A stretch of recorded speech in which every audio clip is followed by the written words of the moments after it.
脉暗室怎么会这么潮湿呢？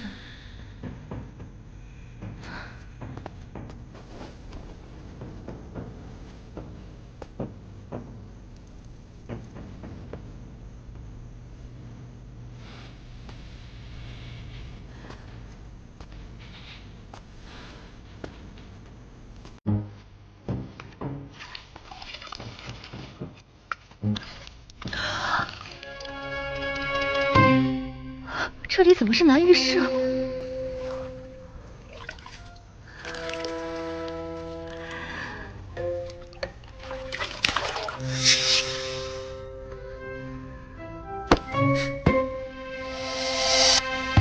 来都来了，帮我搓个背吧。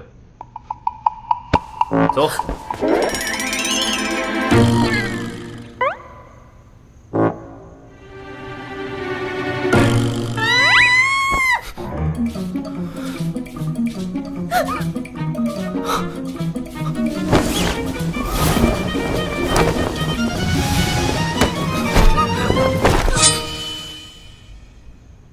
你是何人？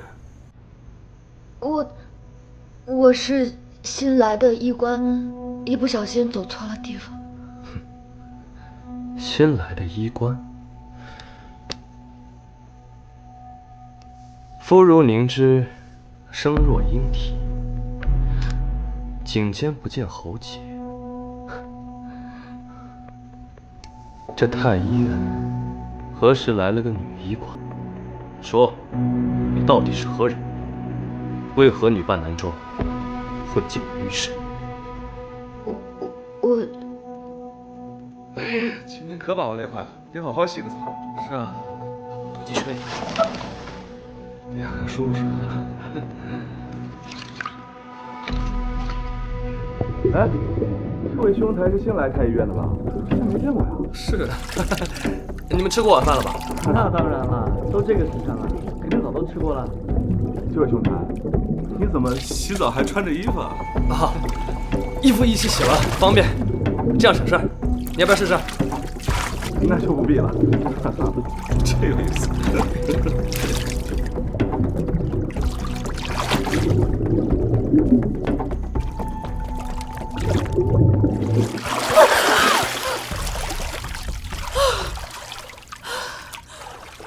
你到底是谁啊？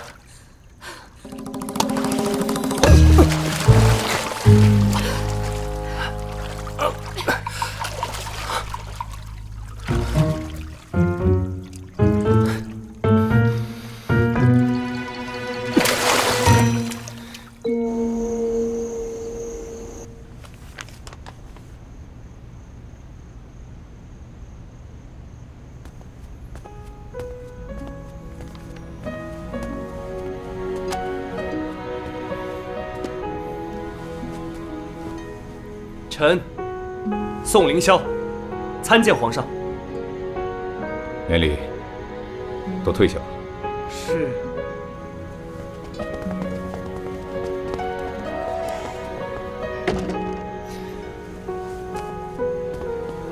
来，快起来！这么多年不见，让舅舅好好看看大外甥。哼，你小子长大了。哼。对了，你母亲在江南一切可好？劳陛下挂怀，母亲一切安好。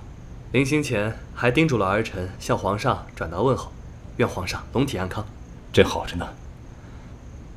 凌霄，正如信中所言，近年来后宫子嗣频繁夭折，朕一直暗中调查，仅发现此事可能与太医院有关。太后和皇后身居后宫，一举一动备受瞩目。若让他们调查此事，必定会打草惊蛇。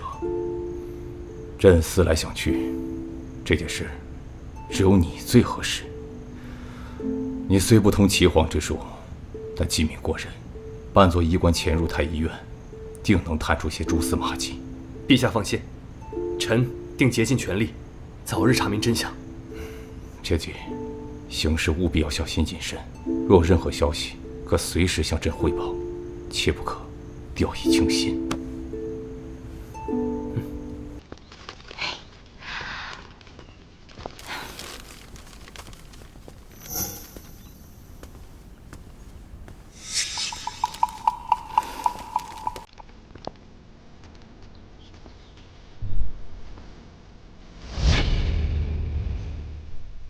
想不到，荣医师不仅杂人力，还伶牙俐齿，就连冯大人都被你说得哑口无言，还真是失敬了。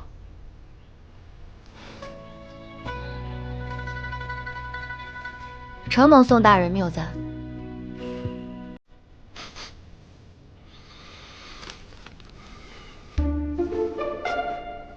这什么东西啊？为何如此车技熏人？拿开！此乃人中黄，由干草装竹筒入粪坑较制而成。虽然气味难闻了些，却是清热解毒的良药。宋大人作为医官，竟然不知，还真是奇怪。哼，人中黄嘛，我自然是知道的。我不过是为了试探你罢了，毕竟你可是可以女扮男装混进男浴室的人，谁知道你是不是在搞什么鬼把戏？宋大人多虑了，小女只是一介刚入宫的医士，经3审6验才得以进入太医院，家世清白可查。倒是大人您，身为医官，不但会武，医术嘛，倒是有待考究。你入太医院究竟为何？还真是让人费解。荣医师，我奉劝你一句，好奇心太重，可不是什么好事啊。你只需要知道一件事，就是我无害于太医院。奴婢知晓了。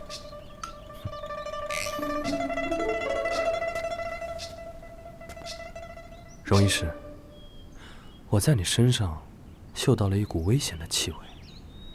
荣医师的尾巴可要藏好了，要是哪天被我抓住，这小命可就不保了。宋大人也一样，我荣泽兰也不是什么柔善可欺之辈。那便最好。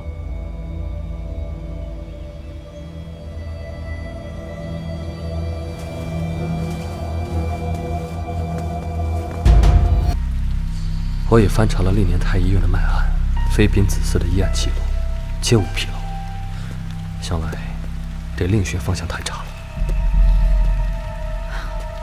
这雨变大了，还好门窗关得及时，否则这么大的雨刮进御药房，可就大事不妙了。宋大人，又见面了。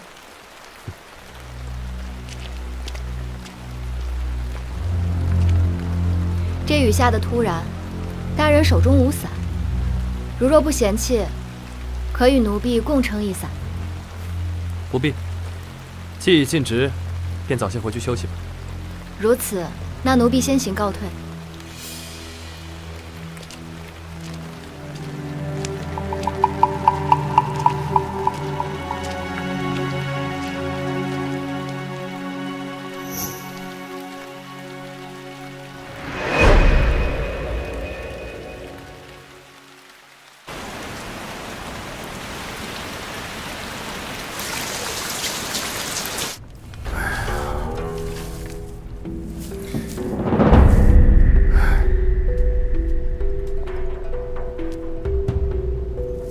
丽妃娘娘病重，急需霍山石斛入药。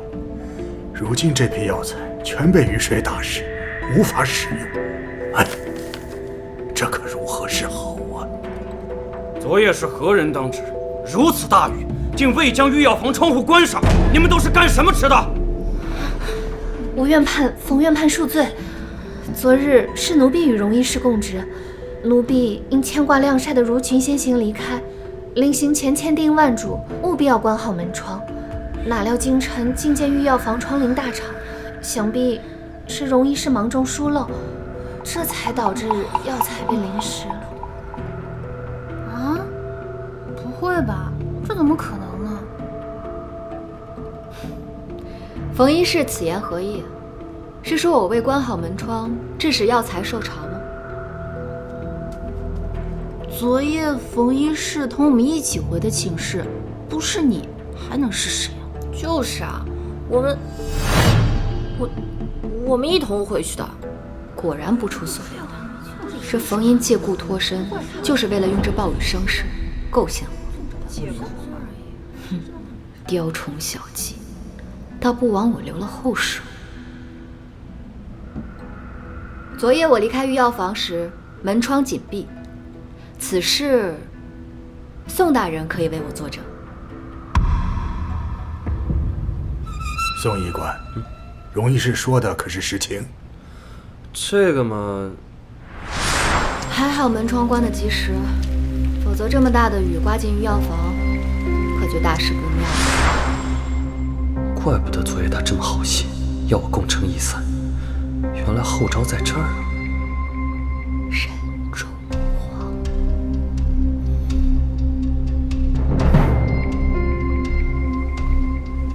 吴院判，下官昨夜经过御药房，确见荣医师离开时，御药房门窗紧闭，一切安排的妥当。昨夜我在漫案时，见到你是戌时3刻，你是在这之前看见荣泽兰离开御药房的？正是。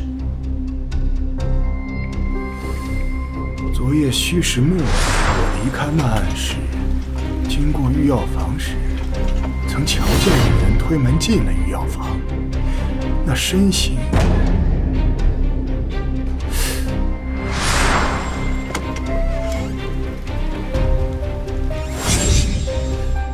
那身形似乎是冯医师。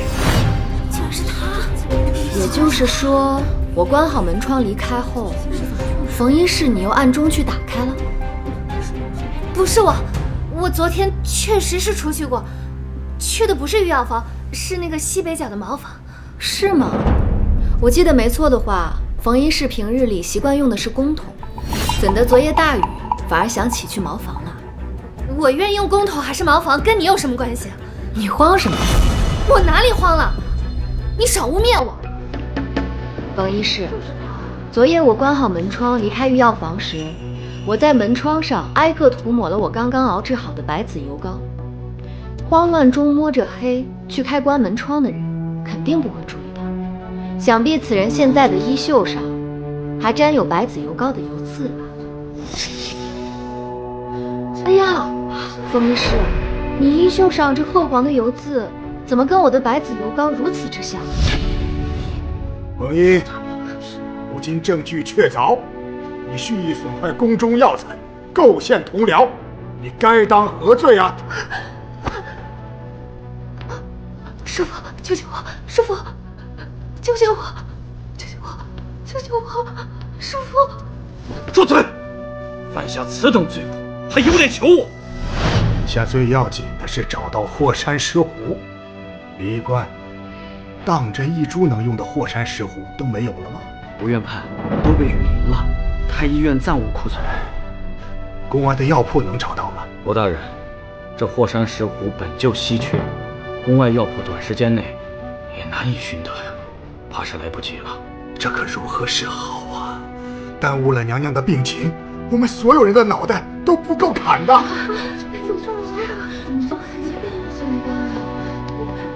吴院判，丽妃娘娘难受至极，汤药何时送到？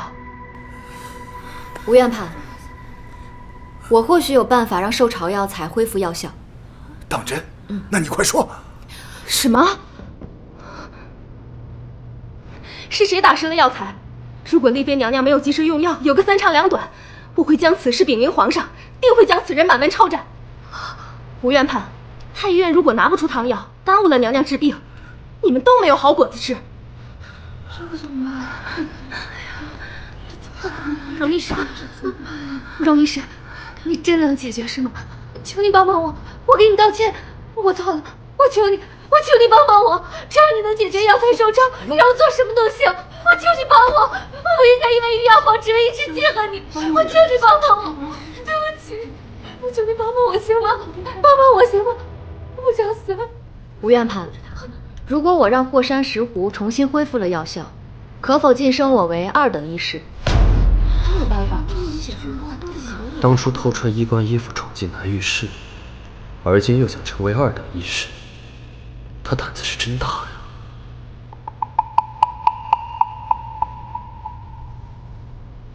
吴大人，眼下救丽妃才是头等大事。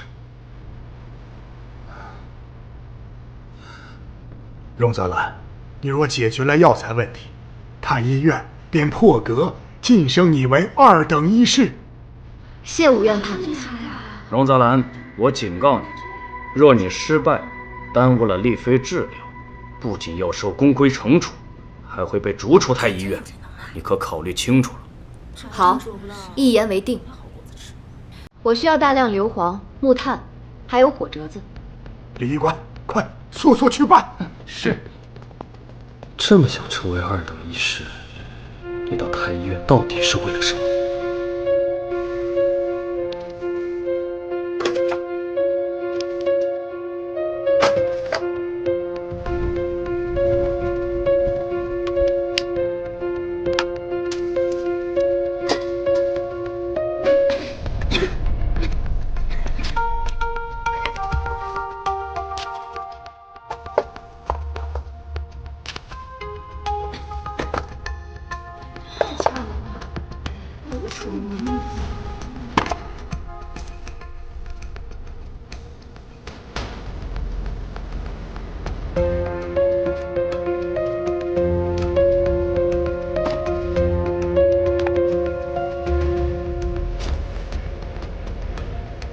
吴院判，药材已处理完毕，请查看。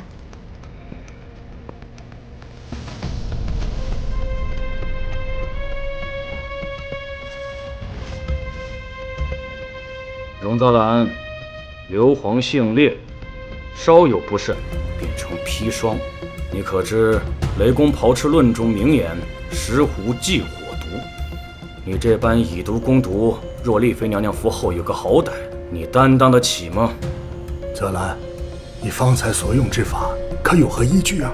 回吴院判，这硫磺熏蒸可以有效去除药材中的湿气。霍山石斛受潮，不仅会影响药材本身的药性，还容易滋生霉斑。硫磺燃烧产生的气体可以有效去除霉斑，保证药材的品质，并且这木炭可以吸附原本残留在药材上的硫磺，以免硫磺影响药材的药性。荣医师年纪轻轻，竟有如此见识和手段，敢问此法从何处学来？我学医10载，每月定期都会为百姓义诊，以便积累经验，精进医术。此法是我偶遇一游方神医，从神医处学的。原来如此啊，倒是我孤陋寡闻了，此等巧妙的方法从未见过。那硫磺之毒，你又如何保证全无呢？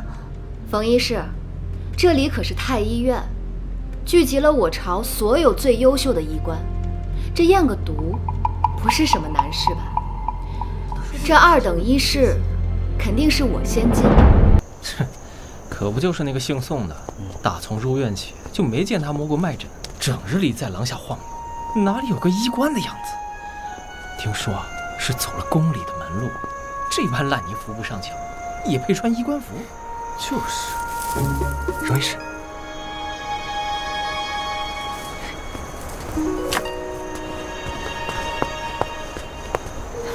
宋大人何事？恭喜荣医师成为2等医师。荣医师这般步步为营，实在叫我好生好奇。起初，我以为你是心怀不轨之人，可我观你这些时日的所作所为，又不似那般心怀不轨。荣医师这般汲汲营营，究竟所求为何？宋大人既已知我并非恶人，何须多问？倒是宋大人你，不通药理之术，却武艺非凡，不识人中黄，却频繁出入脉案室，就连吴院判见到你，亦要礼让3分。我亦想知道，大人到底为何这样？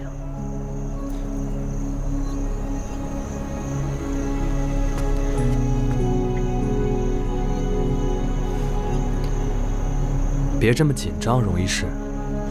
你为太医院解决了难题，救了整个太医院的人命，想来也并非坏人吧？浴室那晚你救了我，药材之事又助我一臂之力，这份情我记下了。宋大人既已知我并无恶意，还请适可而止。若大人再步步紧逼，也休怪泽兰不客气。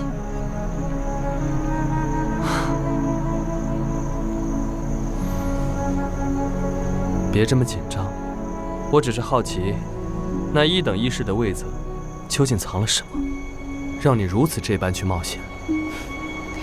还是请大人收起你的好奇心吧。若无其他事，奴婢先行告退。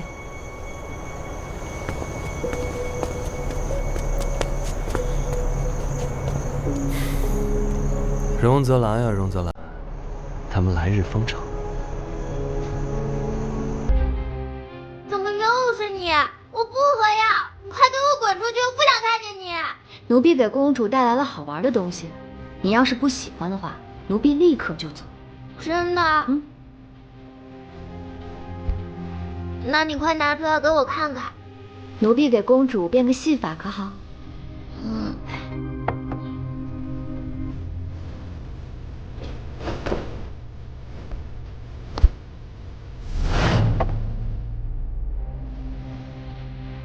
3、2、1。哇，真是我最爱吃的蜡烛和纸张。好好吃。你是怎么把汤药变成蜡烛和纸张的？快告诉我。天机不可泄露，你们也都要保密，不然这戏法可就不灵喽。好。小兰，你也不许说出去。是。真好吃。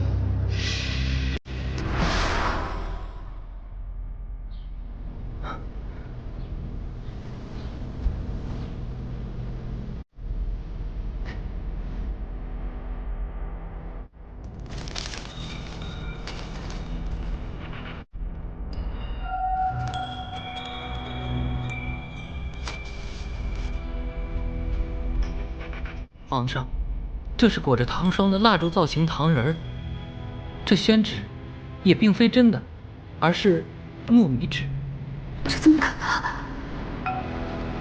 吴大人，您也可查验一下。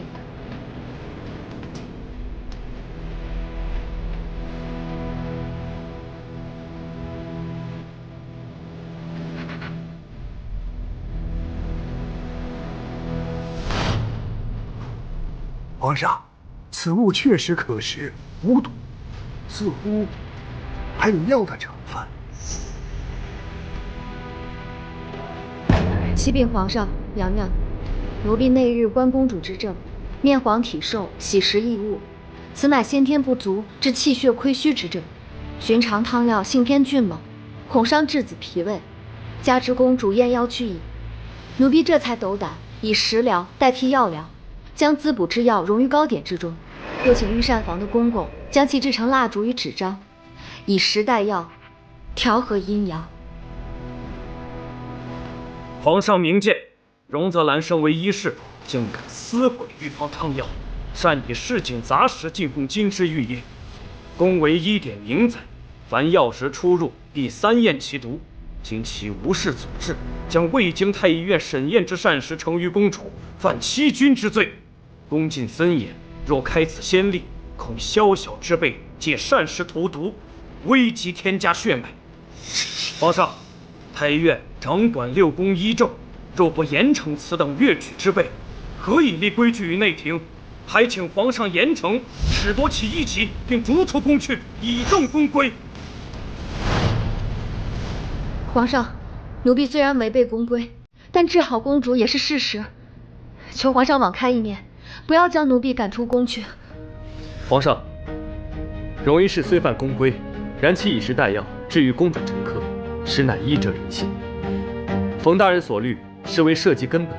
然医道贵在变通，若因循守旧，遇疑难之症，皆疏于惩罚，恐陷皇室贵重于危境。臣斗胆请陛下念其救主之功，宽宥小过。如此，则太医院众医必效死力，欲即赶失其策，实乃皇室之福。那依你之见，该如何处置？将其贬为3等医师，罚去其安刑。一则彰公规之言，二则存医者恤民之心。他日若能痛改前非，再立殊勋，必可循例卓拔。那就这么办吧。谢皇上开恩。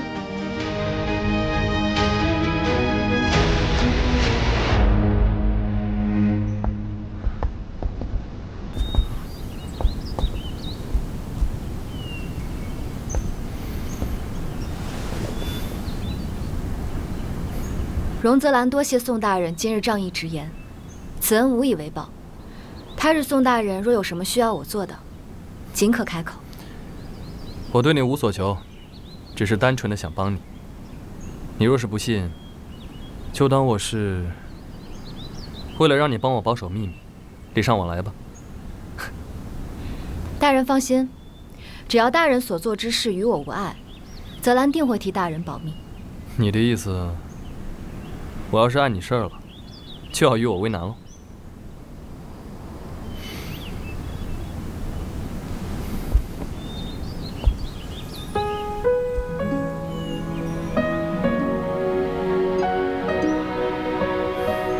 你就不怕我拉着你一起死？大人若是想，今日便不会这么做。罢了，希望你别死在吉安所里，也不知道还能不能在太医院再见到你。宋大人放心，吉安所本就是停尸间，停尸间里不缺我这具尸体，我一定会活着回来。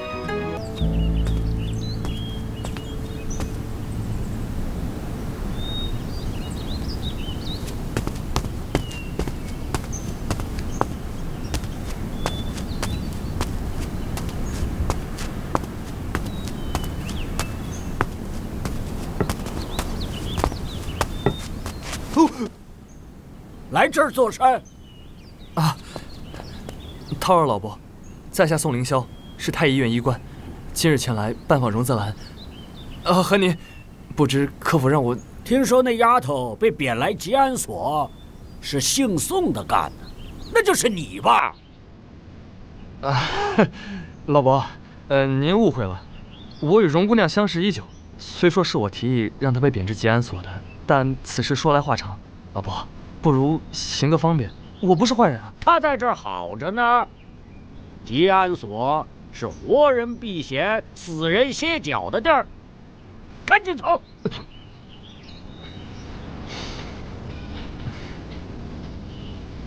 你看，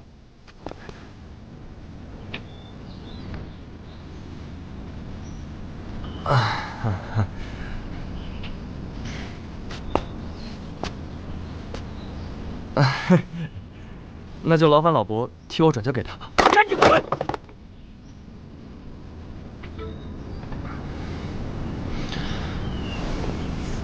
涛儿啊，荣泽兰，希望你在吉安所一切顺利，早日返回太医院。荣泽兰，快走！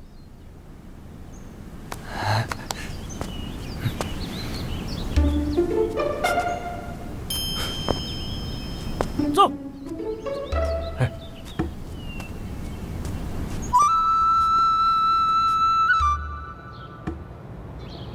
五脏系通于心，心通五脏。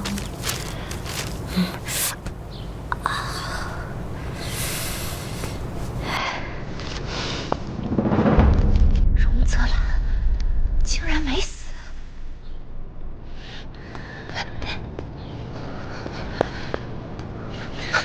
怎么回事？你不是说事情办妥了吗？他怎么还活着？哎呀，那天夜里我确实按您说的做了，但谁知道钟老会突然出现救了他。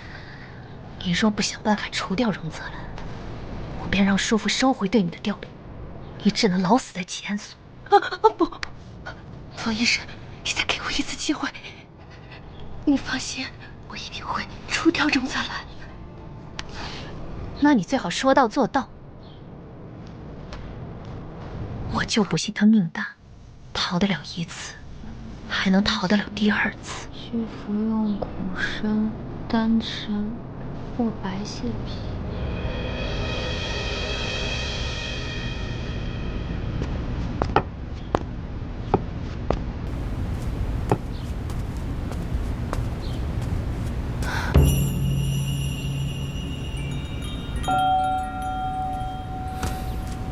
师傅，您在研究治疗破伤风的药，对吗？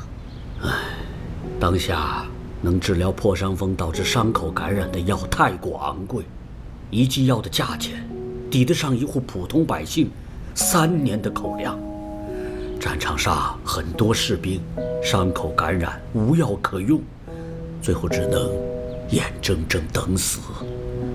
所以我年轻时候就曾发誓，一定要研制出便宜、有效、专治破伤风症的良药。你不好好养伤，跑来这儿说这些做什么？师傅，我想帮您一起研究。我身上的伤口正好可以试药。胡闹！此药方尚在试药之际，药草配比未调，寒热之性未定。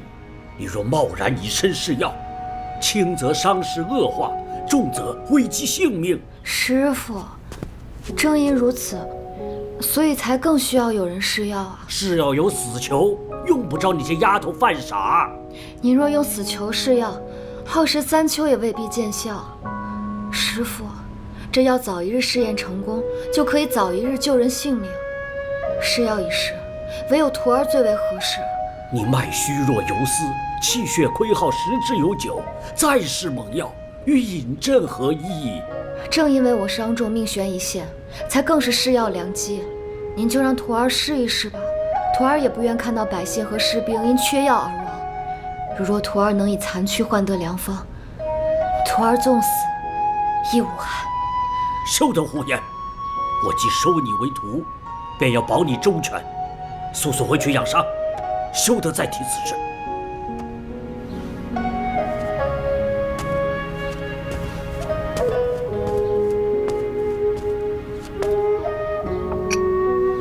放下。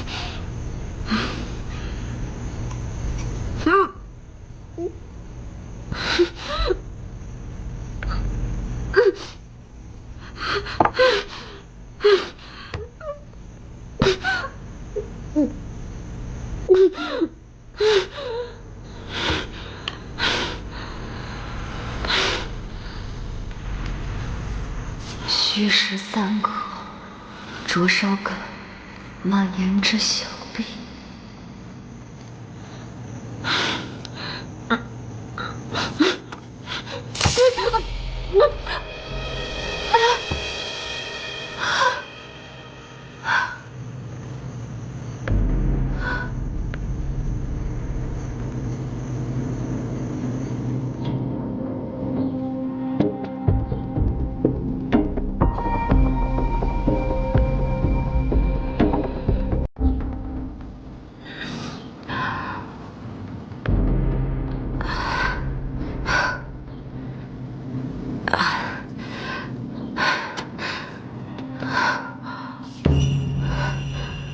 溃烂多日的伤口，竟然结痂了。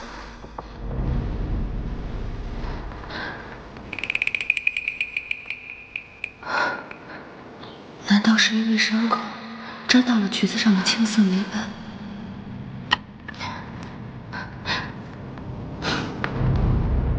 某症3克，伤口有淡色薄痂。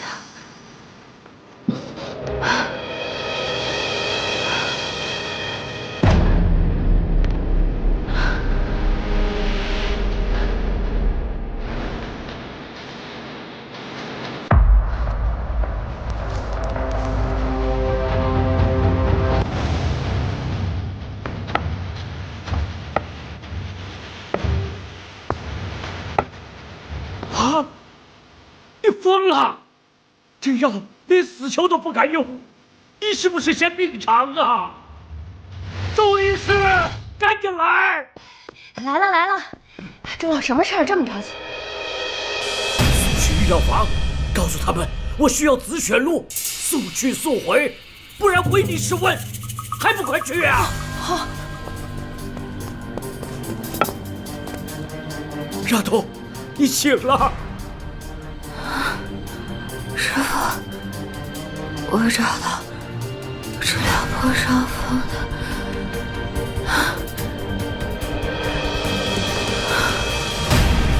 丫头，你醒醒啊！方医师，你怎么来了？我是来拿紫雪露的，是救荣泽兰要用的药。他现在怎么样？伤口感染，危在旦夕。你稍等我一下。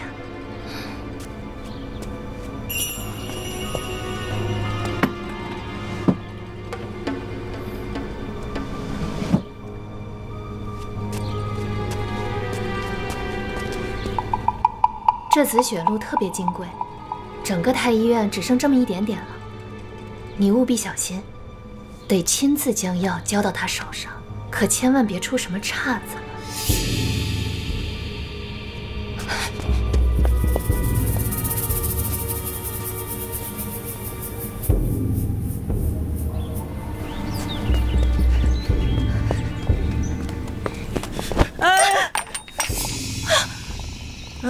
这都洒了，对不起啊，我不是故意的。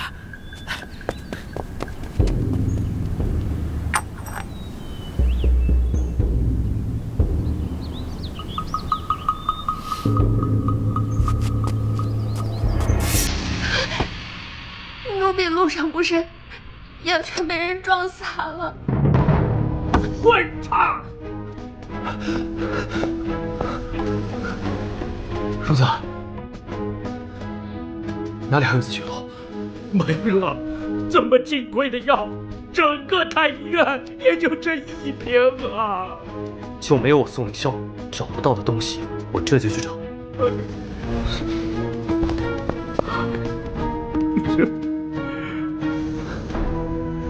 周老，我找到紫雪露了。真是紫雪露，快给他服下！荣子，药来了，快吃！我不能吃，我还要吃师傅的药。是药重要还是命重要？啊？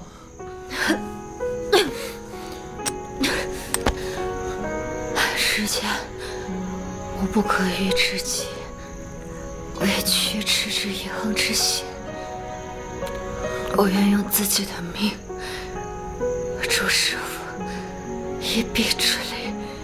傻孩子，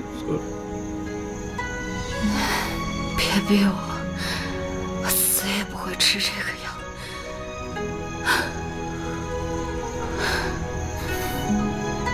好，我听你的，但你答应过我，你不会死在吉安所，你不许食言。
丫头啊，你不是要跟我学医吗？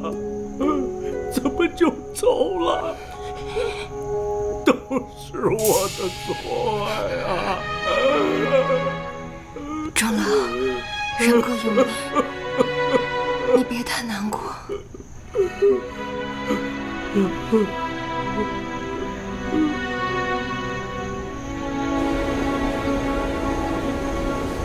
丫头啊，你走得急，连件新衣裳都没穿上，这之前收好了，在那边别苦了自己呀！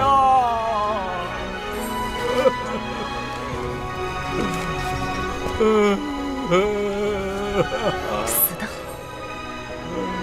这件事你办得不错。全靠冯医师运筹帷幄，这调任的事啰嗦，明日就地调令。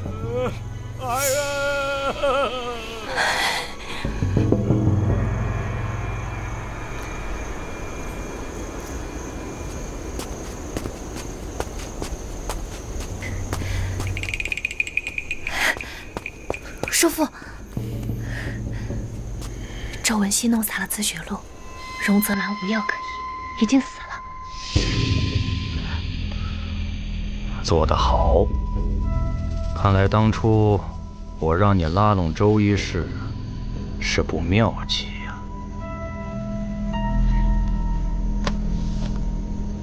太医院2等医师的位置我已打点妥当，但你别忘了，太医院这帮老狐狸可不是好糊弄的，你得拿出点真本事，方能堵住他们的嘴，明白吗？是，叔父放心，我已10拿9稳，这个命谁也抢不走。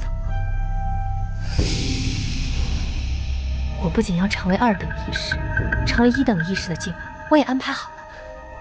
不出半年，我必成为1等医师。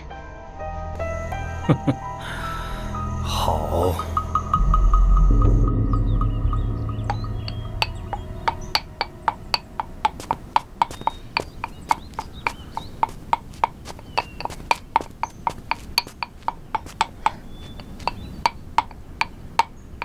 钟老，奴婢今日便回太医院当差了。滚！别让我再看见你！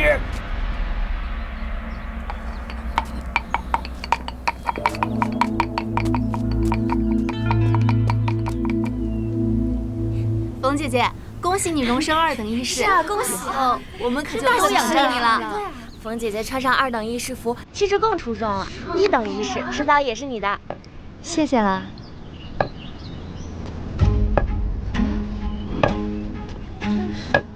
今日是太医院的什么大日子？这么热闹啊！你谁呀你？哪来的臭要饭的？这不是吉安所的瘸腿老头吗？吉安所的，平时吉安的人来我们太医院做什么？真是晦气！太医院当真是一代不如一代了。小娃娃，说话留点口德。臭老头，今日是我们冯医师的大日子，还不赶紧走，别扫了我们的雅兴。大，就是因为是大日子，我才来凑凑热闹。搞什么呢？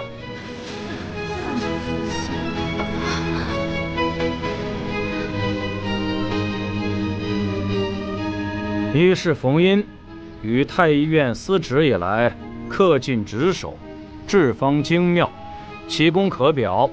今擢为2等医师，望尔恪尽职守，不负众望。冯殷，上前来领腰牌聘书。慢着！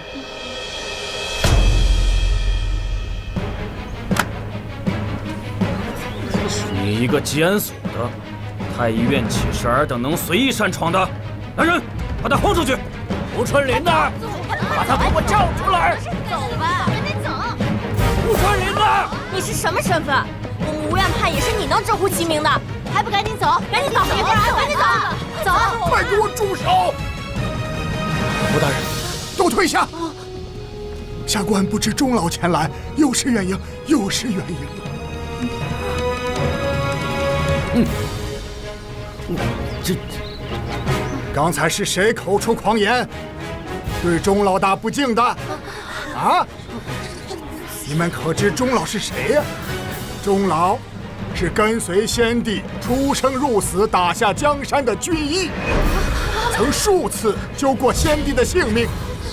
开国后，是钟老亲手创办了太医院，他是我们太医院的第1任院判，也是我师叔。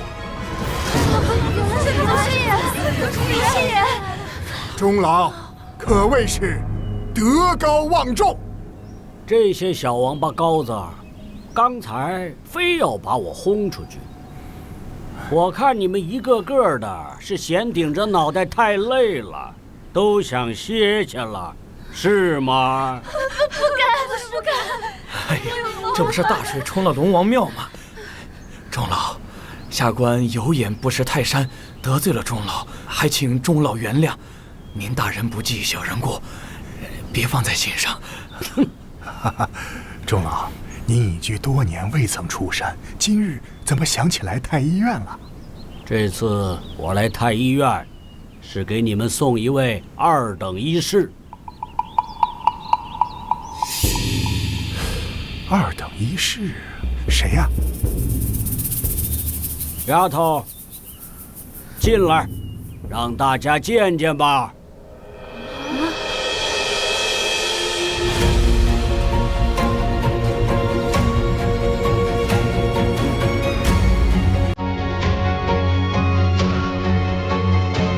怎么是他？他怎么还活着？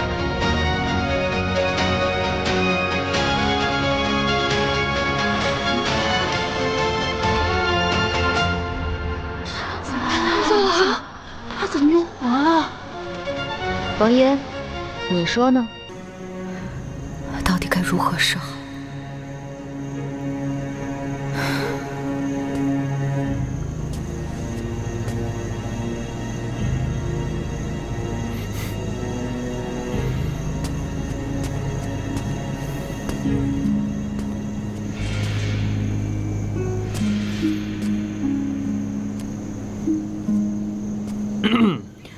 这么晚了，容医师为何还一脸心事重重的样子？可是在思念心上之人？宋大人大半夜不睡觉，可是有梦游之症？我当然没有梦游之症了。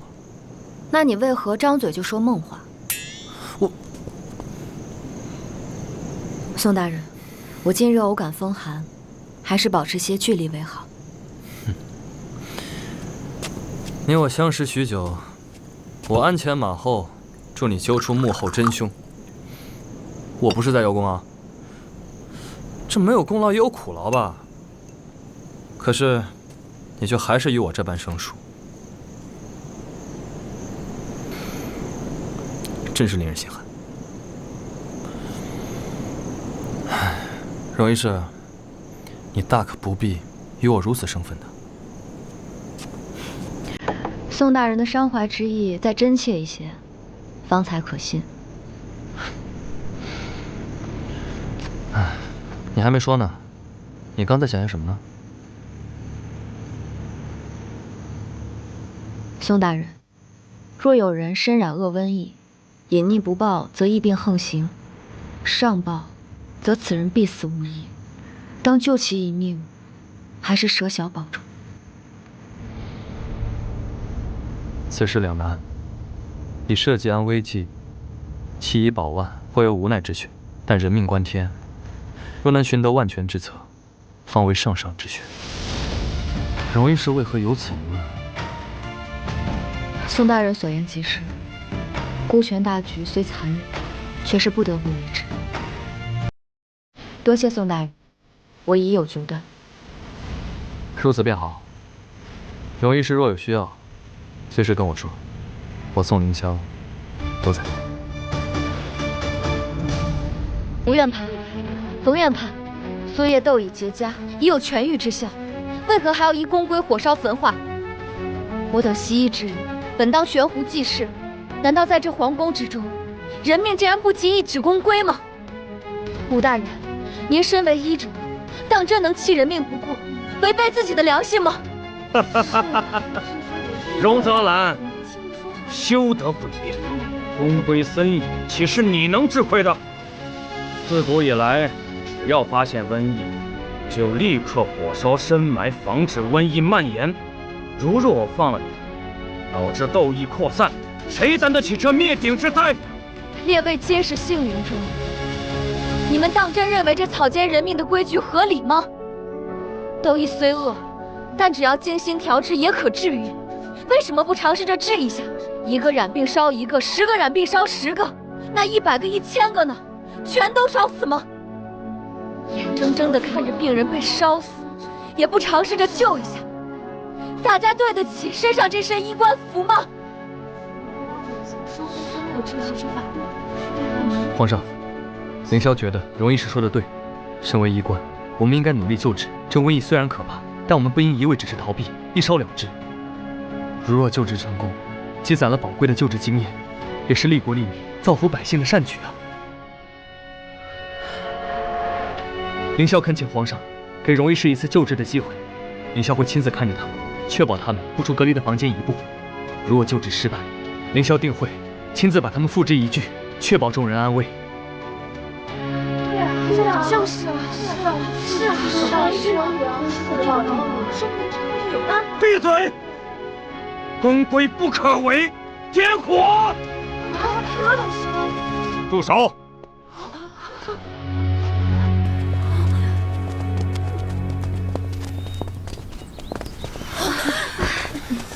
荣泽兰，这才几日，你怎么又闹出事来？你可知质疑公规是何罪名？回皇上，奴婢知晓，但奴婢所言也是为皇上的江山社稷着想。哦，皇上爱民如子，以仁德责备苍生，岂忍见无辜者横死？长此以往，百姓将如何议论？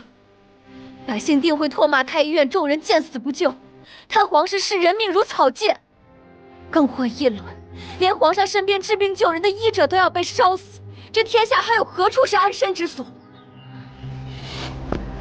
皇上，他这是危言耸听啊！皇上明鉴，边关浴血的将士，乡野耕作的农夫，若听闻皇上弃医者于火海，岂敢再托生死于朝廷？孙先生千金方有语，人命至重。皇上以仁政治天下，若开此先例，100年后史书将会如何书写？孔会说皇上为保公为安民，不惜自毁仁德之名。大胆！皇上，他这是要挟您呢。奴婢万死不敢要挟皇上，奴婢只是忧心，此事若传扬出去，朝堂之上的御史言官、天下学子的口诛笔伐，定会让皇上的圣名蒙上尘埃。倒是个伶牙俐齿。公规虽严，亦是为社稷安危，但岂会以众人命换一人活？如此说来，皇上以为弃医保众乃天经地义。社稷如巨舟，行于惊涛，必须重负。真若因一人之命，陷万千臣民于疫病水火，才是有负天下苍生。你一介医师，安知治国权衡？皇上以周御国，却不知周之根基在于万民。若保周而弃子民，他日民心尽失，纵有千军之力，亦难渡沧海。大医精诚，医者守人心，皇上守天下，难道不该比医者更惜人命吗？你确定你能治好这斗疫？奴婢确定。皇上，万不可轻信，荣泽兰并非医官，就算是医官，也无十足把握。他只是一介医师，他没有治病救人的资格，更没有治病救人的经验。不过是为了保命信口开河呀，皇上！皇上，奴婢恳请携苏叶于厢房内隔离治疗。若10日内，奴婢未治愈这斗疫，奴婢愿以死谢罪，绝无怨言。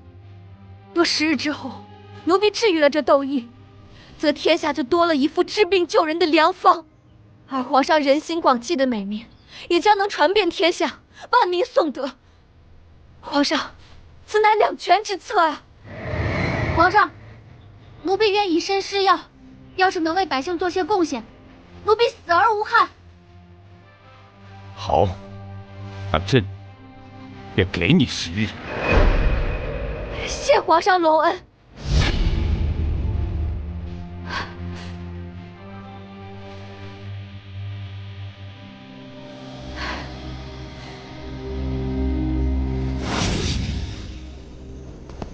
荣泽兰，你不是一个突发奇想的人，为什么会问弃医保重的问题？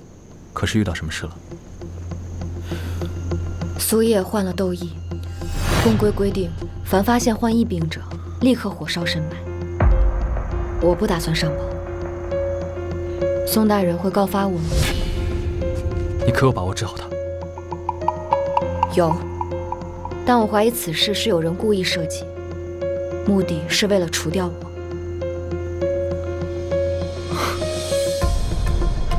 所以你是故意引我发现这件事的？是。宋大人既已知晓此事，那我们便是一条船上的人了。你想让我如何做？我有一计，虽危险，却能置之死地而后生。我需要宋大人在我得痘疫被人发现之时，将皇上请到太医院来。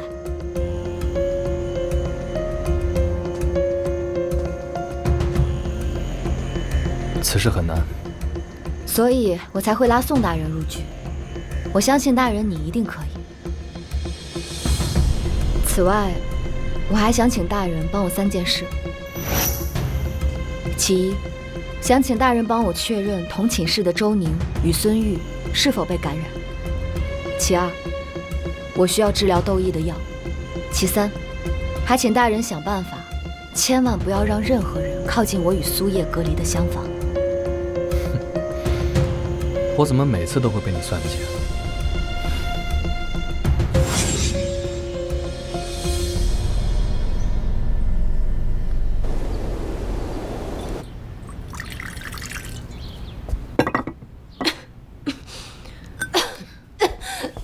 泽兰，快把药喝了。来，你还好吗？没事，苏叶，我们定能闯过这一关的。泽兰，今日听了你跟皇上说的那些话，我好崇拜你啊！我也想像你一样勇敢，去争取自己想要的一切。苏叶，如果我撑不住了，你要记得，要按照我教你的方子配药，继续自己喝。记住，以后一定要为自己活，要为这身医术活。如果可以的话，还要为千千万万没有机会像男子一样出人头地的女子活。泽兰，我懂了，我要做那飞过宫墙的鸟，谁也别再想把我关回笼子里。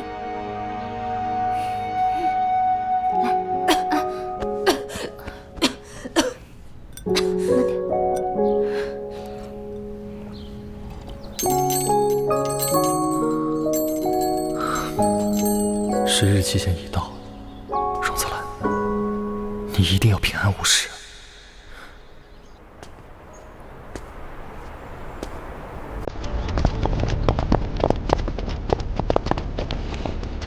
冯大人，你这是？宋医官为何在此？下官奉吴院判之命，负责为荣医师提供药材。倒是冯大人，为何来此？荣泽兰，治疗痘疫期限将至，本官特意前来查看情况。若仍旧疫病缠身，本官便依照宫规，即刻将他2人就地处置。荣泽兰当日与皇上约定的是10日，距此还有半个时辰。冯大人，你是否过于着急了些？哼，这屋内毫无动静，说不定人早已身亡。宋大人为他争取这半个时辰，难不成还指望荣泽兰能在半个时辰内死而复生吗？下官信与不信不重要，我宋凌霄只知道，抗使者死。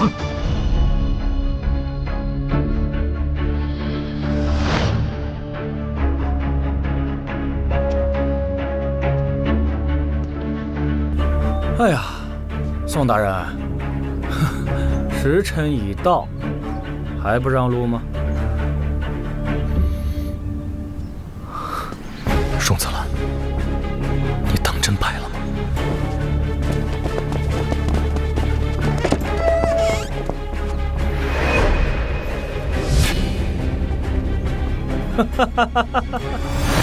看来我们医者仁心的荣医师治好了别人，自己却又要让冯大人失望了。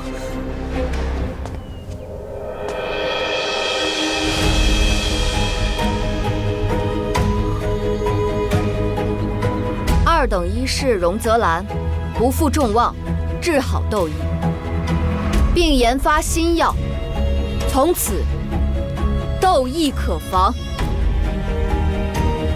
好。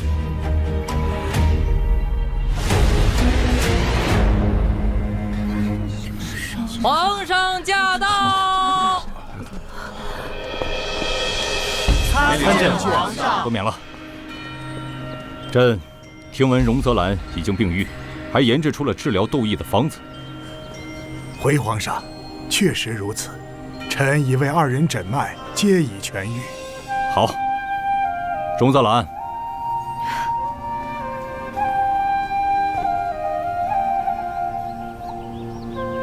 荣泽兰阻止疫病蔓延，研制窦羿破解之法有功，朕今日便破例晋你为1等医师。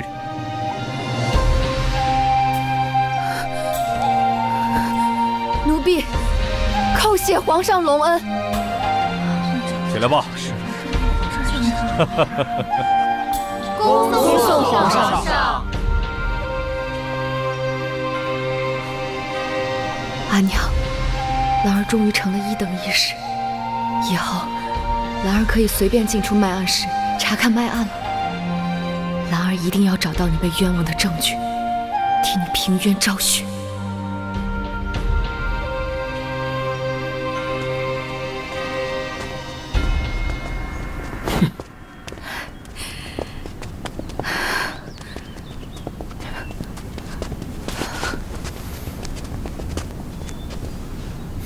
恭喜！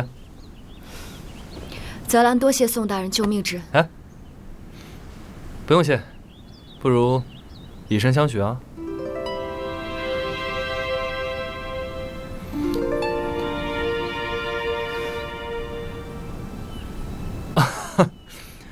我开玩笑的。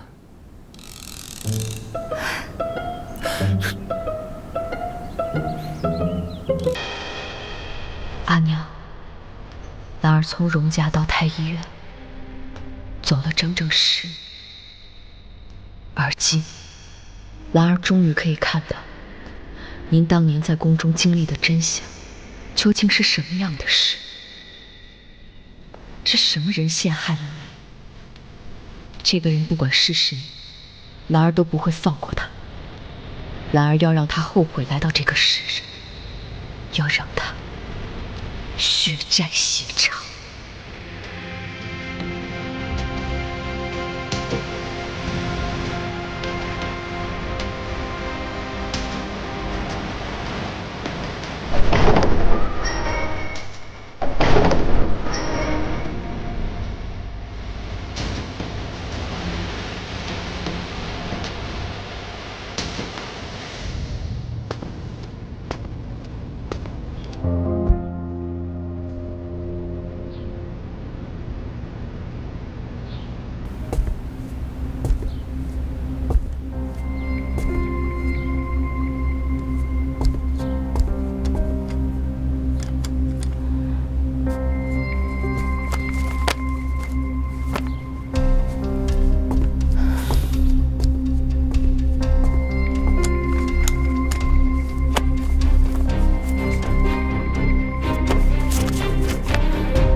于生辰宴突发哮喘，并伴有畏寒之症。荣六氏、茯苓私自诊断，太后急症为寒哮。荣六氏以白芥子、盐胡索、细辛、干碎药粉和姜汁于丝帕，供太后嗅之。在太后病症稍有缓解之时，当值冯医官赶到，认为妇人之见，难登大雅之堂。自古以来，医道皆为男子所掌，女子插手不过添乱罢了。最终，荣六氏、茯苓因耽误太后病症，罚杖责80，赶出后宫，以儆效尤。母亲的诊治与用药明明无误，只因身为女子，打破了所谓女子不能行医的规矩，就被无端猜疑治罪。这世道何其荒谬！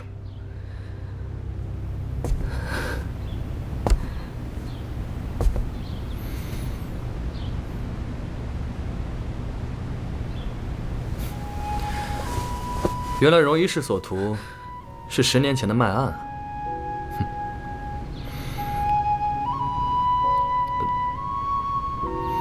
你别误会啊，我也是来拿东西的，并非有意窥探。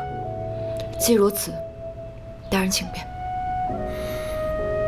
荣医师，既然已经得偿所愿，为何看着还是不开心啊？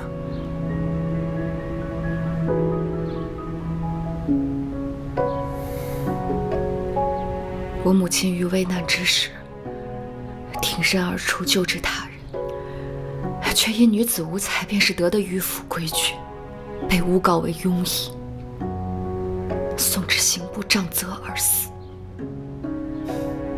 宋大人身为7尺男儿，享受这世间诸多尊荣，你可知道这世间对女子有多么不公？这世道对女子的偏见由来已久，千年礼教积重难返，不是一朝一夕可破的。难破又如何？既然如此，我便要自己闯出一条路来。我定要让天下人都知道，女子习医不输男子。我一定要为母亲昭雪，打破这世间女子不得从医的烂规矩。我荣泽兰今日立誓，从今往后拼死一搏，打破常规，定要凭自己的本事，成为大梁国的第1个女性医官，登上姓名顶峰，掌握话语权，届时于朝堂之上，为母翻案昭雪。荣医师，不管你做了什么决定，我宋凌霄都会站在你这边。贱人，你当真是蛇蝎心肠，害我子嗣，毁我后宫！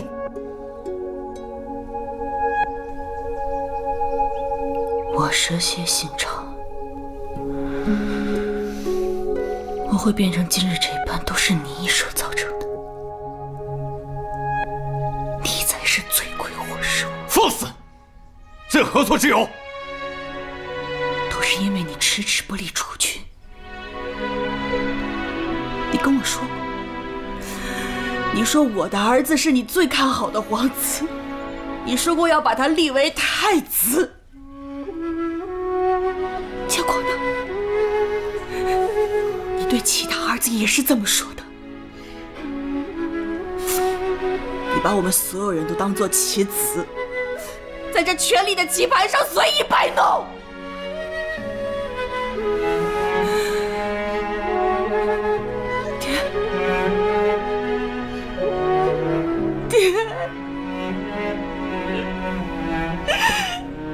你为什么要这么对我？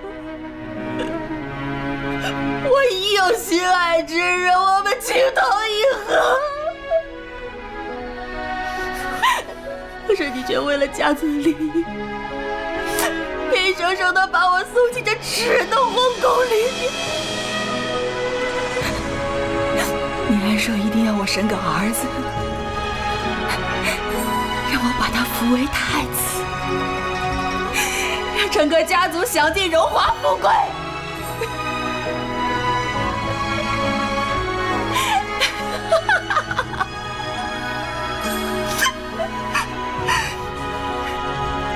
所以，我只能除掉挡在我面前的所有人。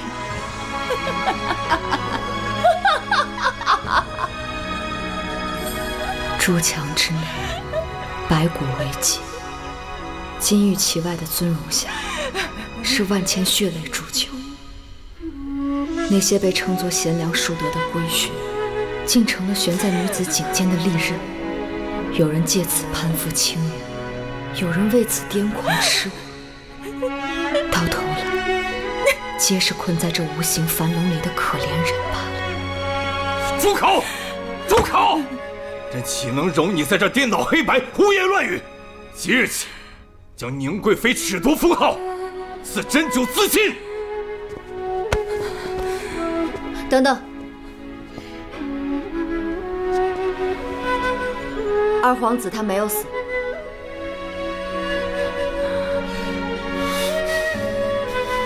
你说什么？他的命保住了。我的皇儿没有死，什么？我的皇儿没有死，什么？给朕拖出去！我的皇儿没有死，什么？我的皇儿没有死，什么事？我的皇儿没有死。荣子兰，你又立了一功，没让朕失望。谢皇上夸赞，这是奴婢身为医者应该做的。凌霄，事情已经结束了，你也该从太医院出来了。臣遵旨。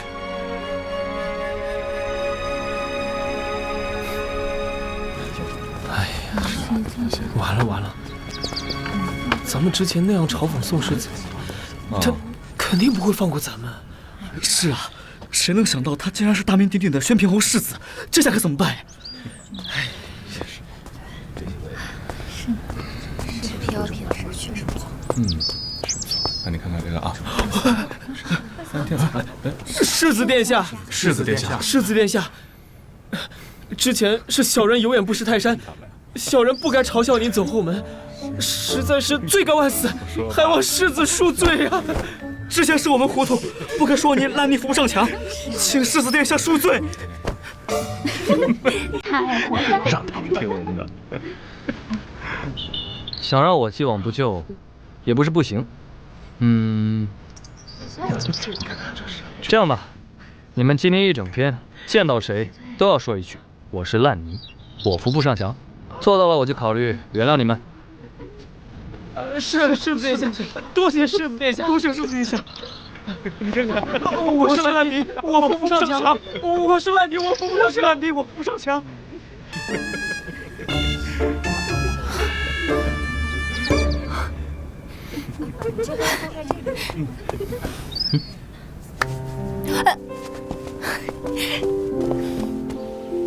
哎，那个，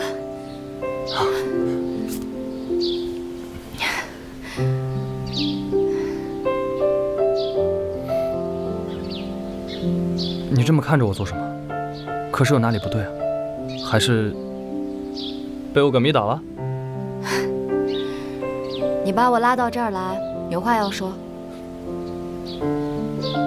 我在太医院的任务也算圆满完成了，以后我就不能日日待在皇宫了。一路顺风。什么顺风？你就没有别的要对我说的吗？没有啊，这天色也不早了，宫门应该要落锁了。你是今天就要离宫吗？你就这么希望我离开啊？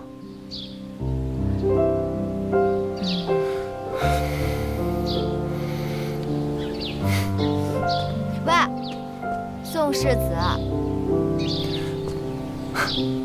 我答应。你知道我要说什么吗？你就答应。不管你说什么，我都答应。不知宋世子是否有意中人？若是没有，不如与我定个亲。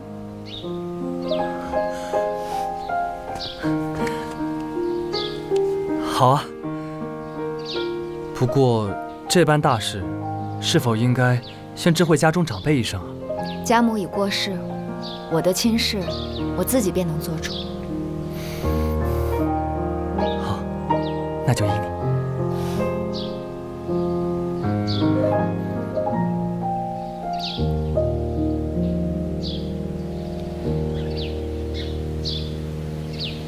今日，朕要与朱清共享一件喜事，请皇上请示明示。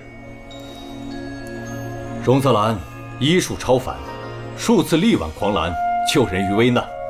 不仅将养医之术发扬光大，传于军中，更是研制出特效药方，造福天下百姓，医德人心兼备，实乃天下医者之楷模。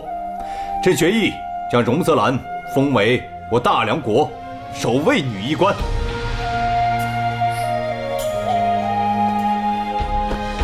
臣领旨，谢皇上隆恩。此外，10年前太后寿宴一案，现已查明，柳氏茯苓对太后的诊治及时妥当，并无差错。朕已下旨恢复其声誉，以正视听。臣谢皇上。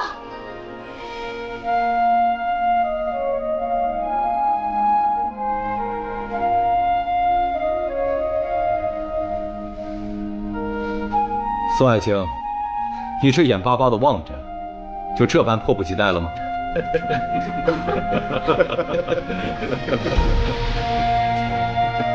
朕早就听闻你与荣医官情投意合，今日便做个顺水人情，为你们2人赐婚。好啊，好啊，好啊，好，臣谢皇上。奉天承运，皇帝诏曰：朕观太医院医官荣泽兰妙手仁心，屡解宫闱臣科；宣平侯世子宋凌霄忠勇兼备，2人皆为栋梁之才，情笃意合，实乃天作之合。今依例赐婚，则吉日完婚，万2位琴瑟和鸣，共襄家国。钦此。臣谢皇上隆恩。